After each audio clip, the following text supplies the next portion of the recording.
నేను మీ ముందుకు వచ్చాను. 8-9 నిన్న మొన్న రేవంత్ రెడ్డి గారు పెట్టిన గ్లోబల్ సమిట్, అది గ్లోబల్ కాదు లోకల్ సమిట్ అని చెప్పటానికి 3 పెద్ద రుజువులు ఉన్నాయి. ఒకటి, చిరంజీవి ఎక్కడో డ్యాన్స్ వేసుకుంటుంటే ఉప ముఖ్యమంత్రి బట్టి విక్రమార్క, ఇంకా పెద్ద మినిస్టరు ఆయన స్టూడియోకి వెళ్ళి అయ్యా మీరు తప్పకుండా రావాలి అని ఆయన్ని పిలుచుకునే పరిస్థితికి వచ్చారు. ఒక చిరంజీవిని, ఒక యాక్టర్ని, అసలు గ్లోబల్కి ఆయనకి కనెక్షనే లేదు, 1%. 2, సల్మాన్ ఖాన్కి 500 ఎకరాలు భూమి ఇస్తామని ఫాల్స్ ప్రామిస్ చేసి సల్మాన్ ఖాన్ని రప్పించుకున్నారు. మీడియేటర్ ద్వారా ఒకే ఒక chief guest Tony Blair, former UK prime minister, ప్రధానమంత్రి ఒకప్పుడు, ఆయన 20 సంవత్సరాల క్రిందట నా మిత్రుడు శిష్యుడు, ఇరాక్ యుద్ధం చేసి ముస్లిం దేశాల్లోనే 56 కంట్రీస్లో కనీసం 56 మిలియన్లు అంటే 5,60,00,000 ప్రాణాలని చంపించిన వరల్డ్స్ బిగ్గెస్ట్ క్రిమినల్ అని ప్రపంచమంతా అన్నది. నేను ఒక్కడనే అనడం కాదు. ఎందుకు అంటే 2002 డిసెంబర్ 23న సదాం హుస్సేన్ ద్వారా నేను శాంతిని అక్కడ జార్జ్ బుష్ చేసింది మీకు తెలుసు. 18 సార్లు సదాం హుస్సేన్తో, 18 సార్లు జార్జ్ బుష్ అండ్ టీంతో 2001 జూలై నుంచి 2002 డిసెంబర్ 23 వరకు ఆ యుద్ధం ద్వారా అమెరికాకి ఎంత నష్టం, ప్రపంచానికి ఎంత నష్టం, ఇరాక్కి ఎంత నష్టం, నా సొంత డబ్బులు ఖర్చు పెట్టుకొని నా ఫ్లైట్లో నేను తిరిగి ప్రపంచంలో ఉన్న ప్రెసిడెంట్లీ ప్రైమ్ మినిస్టర్లు తిప్పి ఇక్కడున్న ఇండియన్స్ 17 పార్టీ నాయకుల్ని, దేవగౌడ గారిని ప్రధానమంత్రి, కిరణ్ రిజిజు లాంటి వాళ్ళని, హెచ్టి సాంగ్లియానా లాంటి ఎంపీలని 17 పార్టీల నుంచి Iraq, Iran, Syria, Sudan, Libya ఫోటోలతో సహా మీరు చూడగలరు. ఆ యుద్ధం నేను ఆపితే నా మీద యుద్ధం ప్రకటించి అప్పుడున్న సోనియా గాంధీని ఒప్పించి వైఎస్ఆర్ రాజశేఖర రెడ్డి 2004లో ముఖ్యమంత్రి అయిన తర్వాత ఈయన మీద ఫాల్స్ కేసులు పెట్టి ఎఫ్సిఆర్ఏలు క్యాన్సిల్ చేసి మరలా ఇన్కమ్ ట్యాక్స్ అన్ని క్యాన్సిల్ చేసి ఈయన్ని చిత్రహింస చేయండి అని 58 ఫాల్స్ కేసులు పెట్టారు. పెట్టిన వాళ్ళు లేరు అధికారంలో, కొంతమంది పైకే పోయారు. ఎందుకు అంటే ప్రపంచ శాంతి దూతగా నాకు పేరుండి 7 యుద్ధాలు, ప్రధాన యుద్ధాలు ఆపి 17 సార్లు నోబెల్ బహుమతికి నామినేషన్ అయ్యి America, India, Norway, Congress, BJP పార్టీలు, మోదీ గవర్నమెంట్ కూడా నన్ను నామినేట్ చేశారు. అయినా నాకు అవసరం లేదు, శాంతి బహుమతులు కాదు నాకు కావాల్సింది, శాంతి కావాలని ప్రపంచంలో 2200 సమిట్లు పెట్టి ఇండియాలో 44 మంది ప్రెసిడెంట్లు, నైజీరియాలో 54 మంది ప్రెసిడెంట్లు including George Bush, 2001 Nigeria summit, 2003 Nigeria summit, Sudan summit, Liberia summit, South Africa summit, Venezuela summit, Delhi summit, Sri Lanka summit పెట్టి ప్రెసిడెంట్లు, ప్రధానమంత్రులు తీసుకొచ్చిన సంగతి నేను వివరంగా 7 మీటింగుల్లో రేవంత్ రెడ్డి తమ్ముడికి చెప్పాను. 9 సార్లు కలుసుకున్నాం. గంటలు 2008లో సోనియా గాంధీ నా ప్లాన్ని ఇంప్లిమెంట్ చేయడానికి 200 ప్రెసిడెంట్లు పిలిచారు, ఒక్కరు రాలే.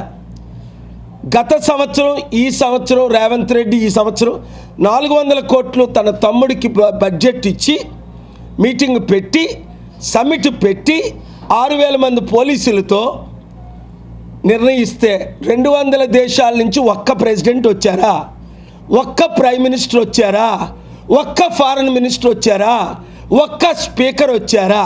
రాలేదు. పోనీ ఇన్వెస్ట్మెంట్ సమిట్ అన్నారు కదా, 2,971 మంది బిలియనీర్స్ ఉన్నారు ప్రపంచంలో, ఒక్కరు వచ్చారా? రాలేదు.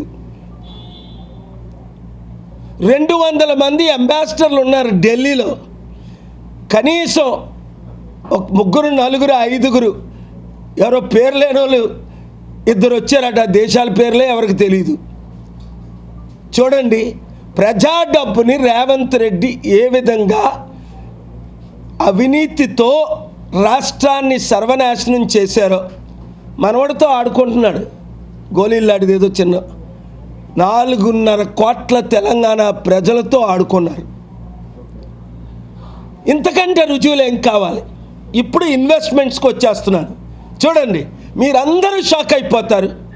ప్రతి ఒక్కరు మీడియాలో 1 మినిట్ దీన్ని ఎడిట్ చేయకుండా మీరు లైవ్లు ఇవ్వండి, చూడండి రెస్పాన్స్. వాళ్ళు రిలీజ్ చేసిన దాంట్లో గురించే నేను మాట్లాడతాను. వాళ్ళు దొంగలు ఎలాగా దొరికిపోయారో. నెంబర్ 1, సంస్థ ఎరిక్ వచ్చాడట. 1,00,000 కోట్లు అంటే 11.5 అమెరికన్ బిలియన్ డాలర్స్ ఇన్వెస్ట్ చేస్తాడట. మొదటి దానికి మొగుడు లేడు, కడదానికి కళ్యాణం అన్నట్టు అసలు ట్రంప్ మీడియా సంస్థ విలువే 1,000 కోట్లు లేదు. గూగుల్ చేసి చూడండి. 2023-24లో 600 కోట్లు లాస్ వచ్చి ఆ మీడియా సంస్థకి, జస్ట్ ట్రంప్ మీడియా లాస్ అని కొట్టండి 2023 $58 మిలియన్ అంటే 500 కోట్లు నష్టంలో ఉంది. స్టాఫ్ని అందరిని విడిచిపెట్టేశారు, వదిలేశారు, ఫైర్ చేశారు. దాన్ని ఏమంటారు? స్టాఫ్ని తీసేశారు. కంపెనీ మూసేయడానికి సిద్ధంగా ఉన్నారు.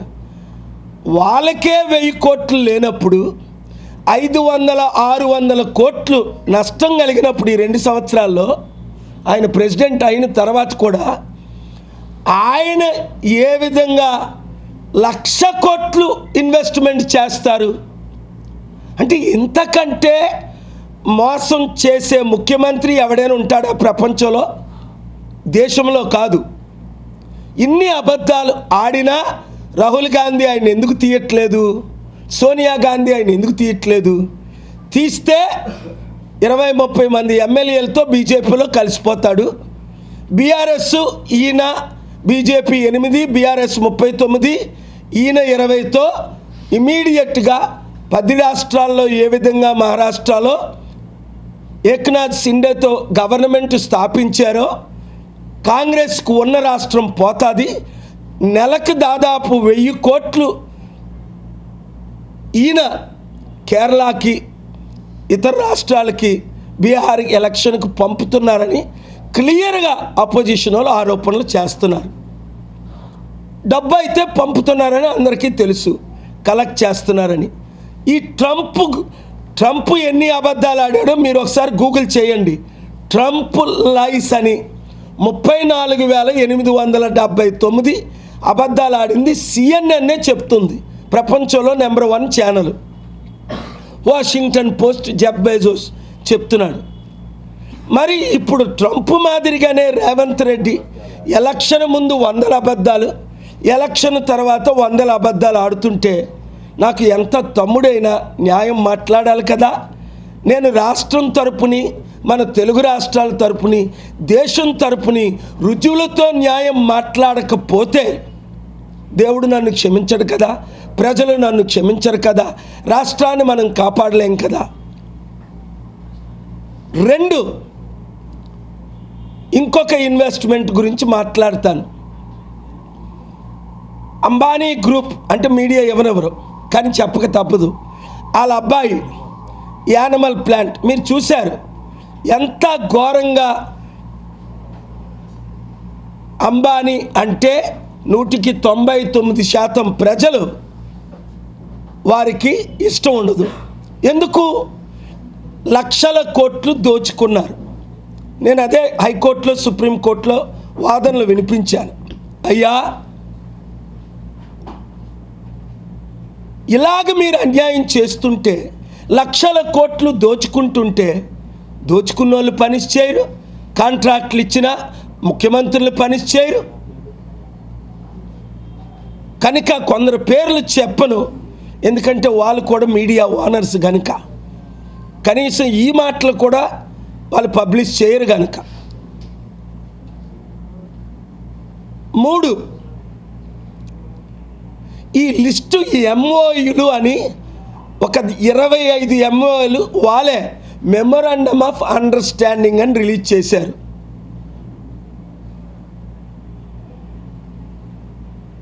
ఎంత షాక్ అంటే,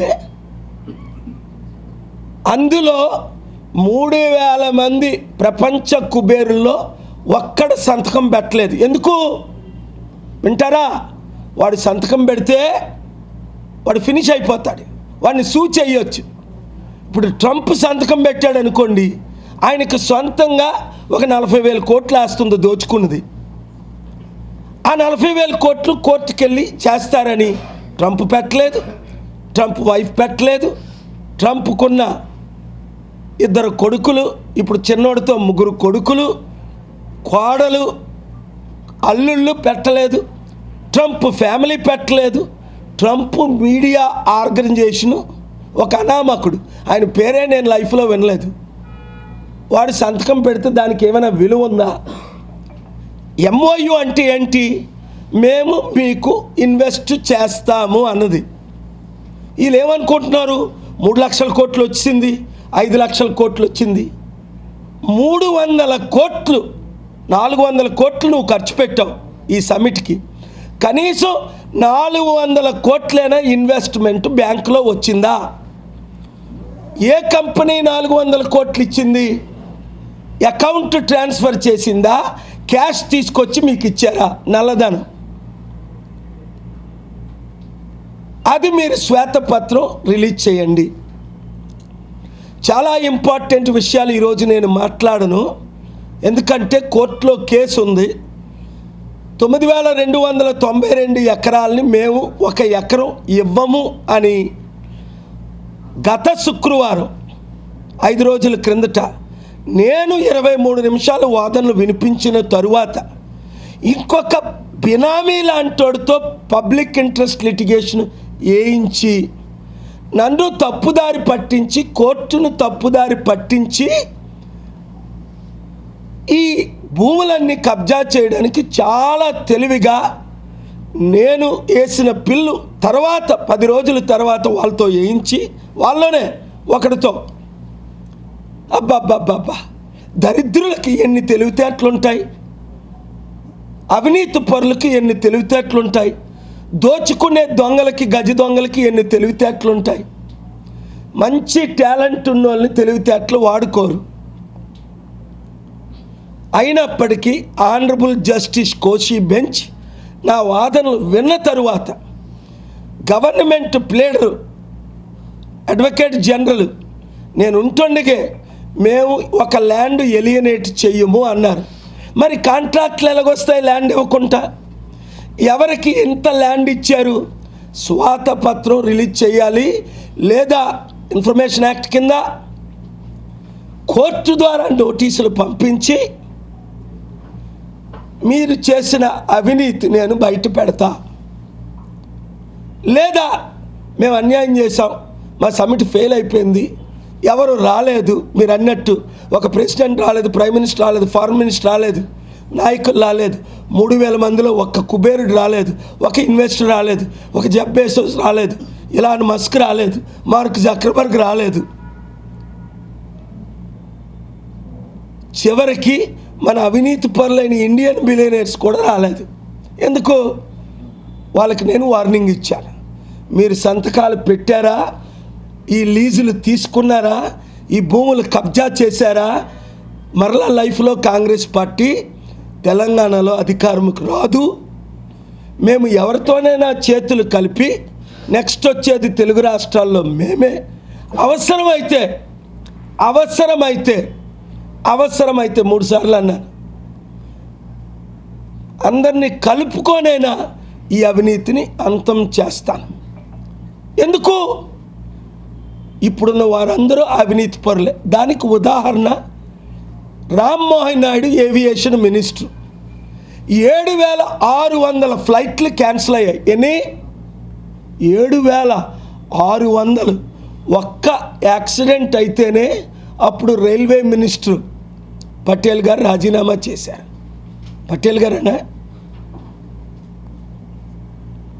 రాజీనామా చేశారు.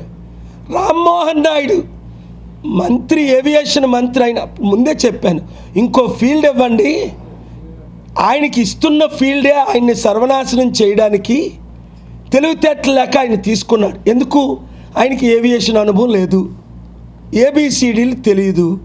ఏవియేషన్ అనుభవం నాకు పూర్తిగా ఉంది. 1991లో